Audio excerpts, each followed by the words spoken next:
Bermuda's ocean is home to some of the world's most impressive sharks.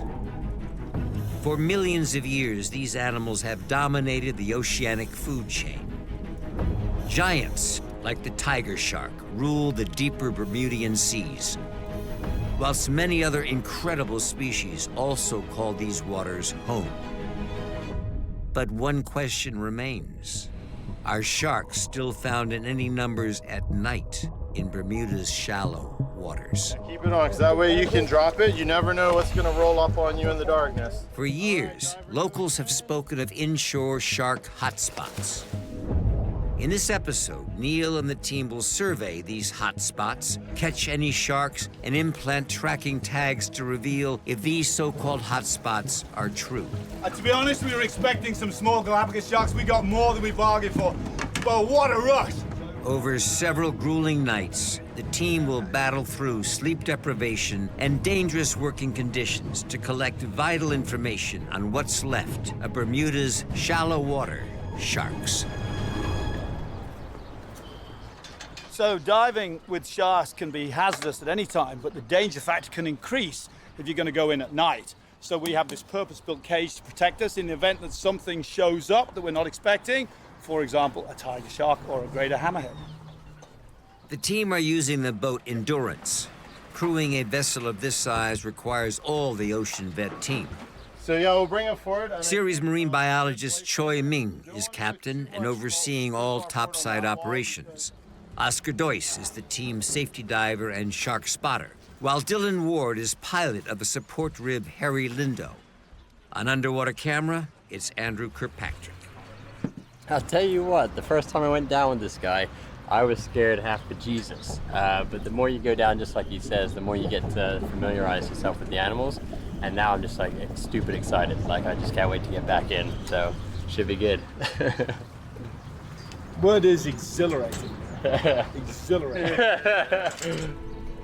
The first shark hotspot of the team's main dive site is Castle Harbor. This paradise location opens to the deep ocean through a deep water channel that passes in the middle of two old rocky outposts. In the past, this has been an area where multiple shallow water shark species have been spotted. In order to study if this location holds a resident shark population, Neil plans to utilize an acoustic shark tracking system. So this is a Vemco VR2W acoustic receiver, and it will pick up the transmission from any of the sharks that we tag with an acoustic pinger tag. We're going to have two of these receivers situated about 600 meters apart at the entrance to Castle Harbor, and they'll let us know if any of our tagged sharks are coming in and out of Castle Harbor. The acoustic tagging system consists of two parts. The first is the tracking tag. This is the part Neil and the team will have to surgically implant into the abdomen of any sharks caught. The second part is the receiver. This records the position of any passing tagged sharks. The team are now over the drop site and ready to deploy the receiver. So this is a perfect location. We've got the security of these rocks and a natural reef. We're going to place the receiver at the edge of the reef, and it's going to monitor this deep water channel where the sharks run in and out at night into Castle Harbor.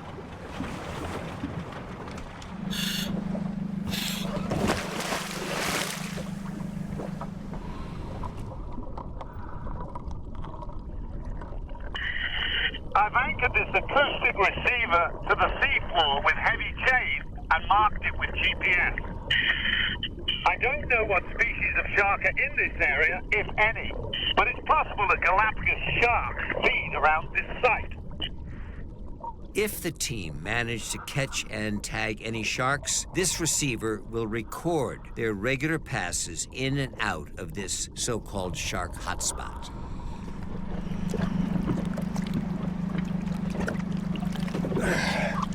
That was exciting. As the light's falling, it's getting a little spooky because that's a deep water channel, which is just the kind of place that sharks will use as an advantage when they're trying to ambush their prey. So we know for a fact that tiger sharks run up and down this south shore, and that's just the sort of place where a tiger shark might want to ambush an unsuspecting victim. It's well documented that sharks are more active at night. Neil has therefore decided to run this study from dusk until dawn. But this represents its own challenges and some new uncharted dangers for the team. Yeah, risk of diving at night. Biggest thing is so easy to get disoriented because you literally have tunnel vision. Really, whatever light source you have, that's all you can see. You can't see anything around. So it's easy to get disoriented. It's easy to lose track of depth. It's easy to lose track of the surface sometimes. So it can be a real challenge. Got it? It can be a real challenge at night. Just kind of doing anything, let alone chumming up the water, putting some sharks in the equation. So yeah, we'll see how it goes, but definitely a challenge. We'll try and go the same time.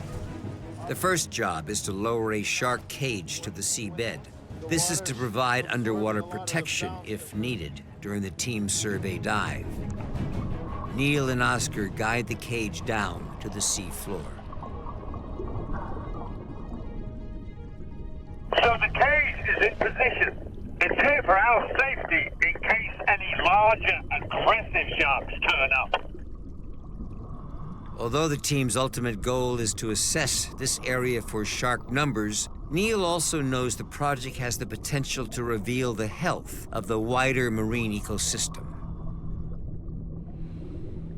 Where there's sharks, there has to be a healthy food web. Overfishing and the introduction of invasive species can destroy these food webs. Where there's no prey fish, there's unlikely to be any sharks.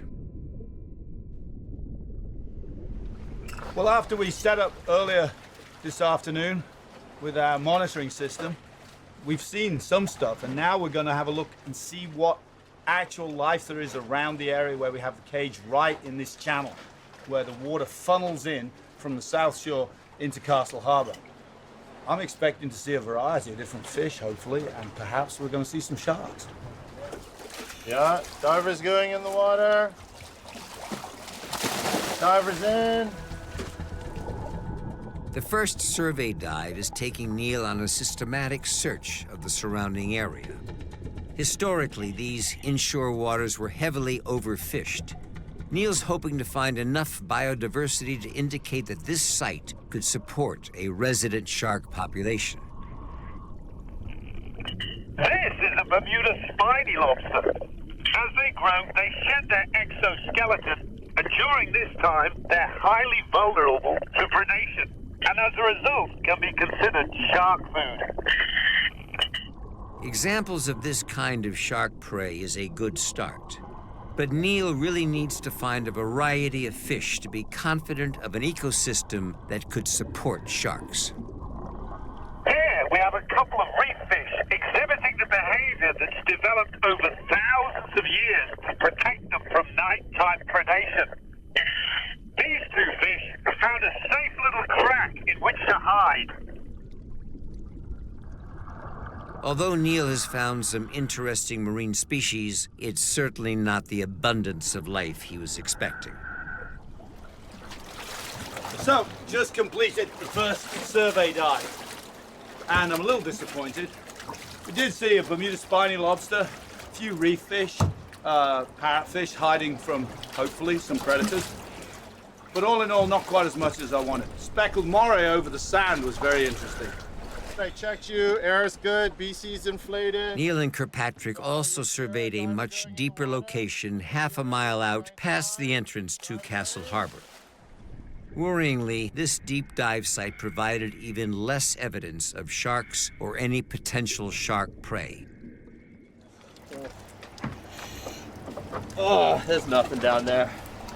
Even less than the other spot. Yeah. No lobbies or whatever, and we're out of air as well, too.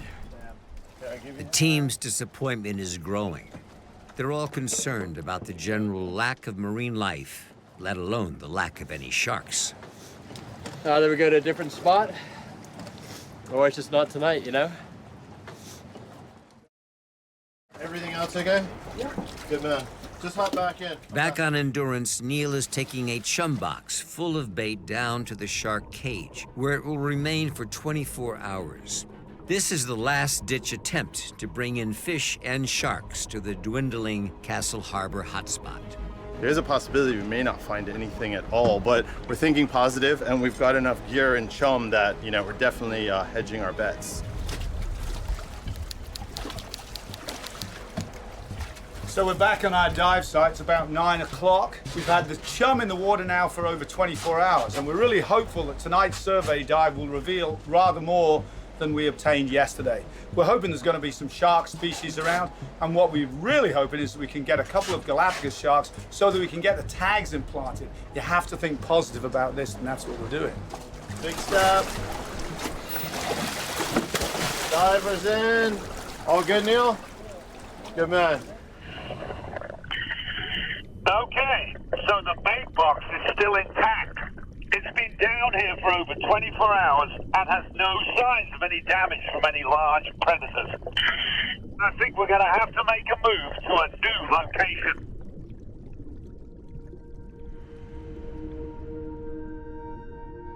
Around 400 years ago, the numbers of shark and other fish in this area would have been exponentially higher. Sharks need healthy stocks of prey fish to survive. Without prey fish, sharks inevitably disappear. Years of exploiting Bermuda's magical marine ecosystem has had a profound effect on prey fish and shark numbers. Sharks are vital to the health of our oceans. They're the monitors. They make sure that everything stays healthy. Anything that's genetically wrong, anything that's diseased, anything that's dying, anything that's not up to par, the sharks are going to take it out. They keep everything else beneath them healthy. They keep the populations balanced. You've got to have your apex predators. You've got to have everything from the top down in harmony. And that's why sharks are so important to us. The team's new study hotspot sits on the edge of Bermuda's shipping channel. 2 miles north of the dive site is Bermuda's fringe reef, and 2 miles south is the shoreline. Neil has deployed acoustic receivers on several structures nearby to monitor any successfully tagged sharks. So we're here at our new location just outside the channel on the north shore of Bermuda. Andrew and I are about to go and do a survey dive, see what kind of reef species we have, and Choi is setting up the equipment we're going to use this evening. Yeah, what we've got here is a modified set line. We're going to set this up a distance from the boat, and we're going to have to check it probably every 15 minutes just to ensure that the sharks are in as good a shape as possible to get them back here. Great. Oscar, how's our chumming station at hand? Plenty of fish going in the water, try and get some attraction going in this area. And here is our medical center. We have everything we need here. We're going to take DNA samples for analysis, and more importantly, we got a surgical kit so that we can implant one of these into the abdominal cavity of the shark. This is an acoustic transmitter tag and will enable us to monitor the movement of this shark around the platform. To ensure this shark comes in the best of health, Dylan, our boat captain, is here in the Harry Lindo, which we have equipped with a water hose at the front to keep the shark in good shape, transport him back to the boat in as quick a manner possible to ensure he stays in great health. The baited set lines are the team's shark capture method. They consist of several baited hooks attached to a short line that's anchored to the seabed. So this is our first bait heading out. This one's going to be the closest one to the reef end. Once the fishing equipment is deployed, Kirkpatrick and Neil dive the location. On all accounts, Neil is much happier with this site's biodiversity. So that was really interesting. More activity here. We found quite a number of small fish swimming out over the sand and a lot of slightly bigger fish hiding underneath the reef. Soapfish, a couple of grunts, and some parrotfish. Definitely shark food. So we're hopeful this might be the place. Wind's made up a little. We got quite a lot of chop to deal with on the transfers, but we're hopeful, always hopeful. The stronger winds are causing waves to flood the rib, but the set lines must be checked periodically. Neil and Choi are out, taking a closer look. You feel any tension, Neil? Tension on the line could indicate that a large predator has taken the bait. Tension. Oh, Neil's got some tension. Got somebody on. Tension. Yeah, and they're down. We had a feeling. Good. I see something. We've got a shark. Finally, the team has found what they've been looking for, but the team still aren't sure what the species is. That's got to be a juvenile tiger shark at that size. That's incredible. Choi knows how significant this find could be. A tiger shark of this size could be evidence of a pupping tiger shark population in Bermuda, something the team have previously had no evidence of. Well, I'm really excited. This, in 5 years of tagging tiger sharks, this is the smallest one I've ever come across. It's incredible. So hopefully we'll get some fascinating information out of this guy. This is the smallest by 2 feet, easily.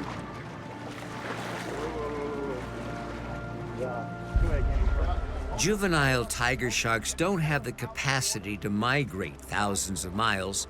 Consequently, this shark is likely to have been born in Bermuda. Studying its tag data and DNA will be a remarkable window into the adolescent stage of tiger shark development. Lift and go. Okay. Go. Help pull, keep lifting. Lift and go. Lift and go. Drop the towel on his head. Towel on his head immediately. Perfect. Covering the shark's eyes is one of Niels' techniques to calm the shark down.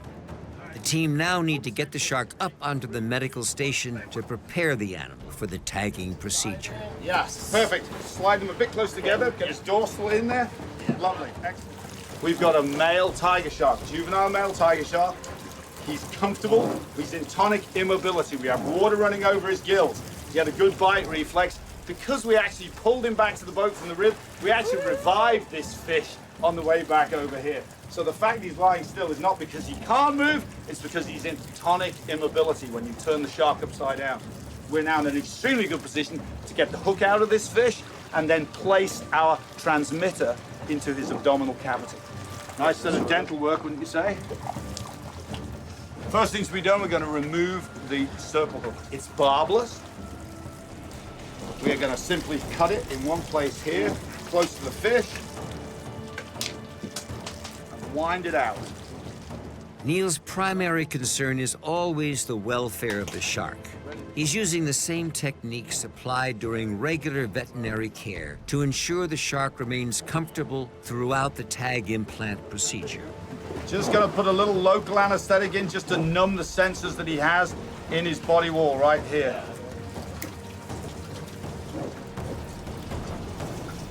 There we go. So we're into his body cavity.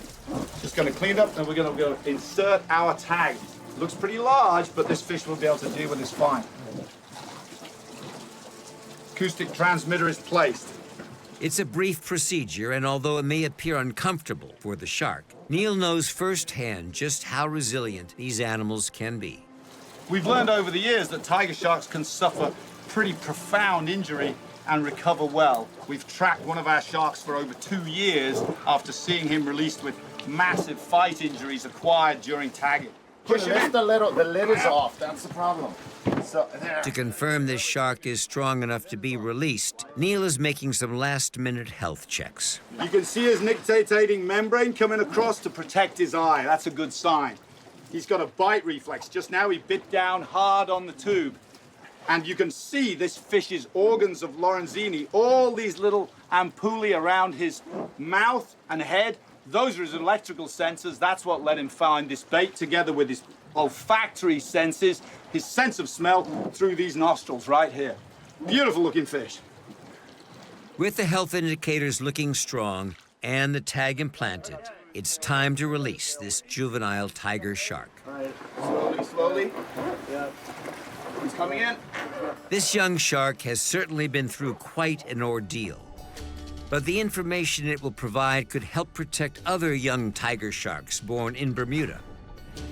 There certainly isn't the numbers of sharks there once was in these waters, but this young shark is a glimmer of evidence that tiger sharks aren't just still living in Bermuda's shallow waters, but potentially breeding and certainly giving birth. That alone is cause for us to learn more and better protect these precious young sharks. So we came out looking for night sharks in Bermuda.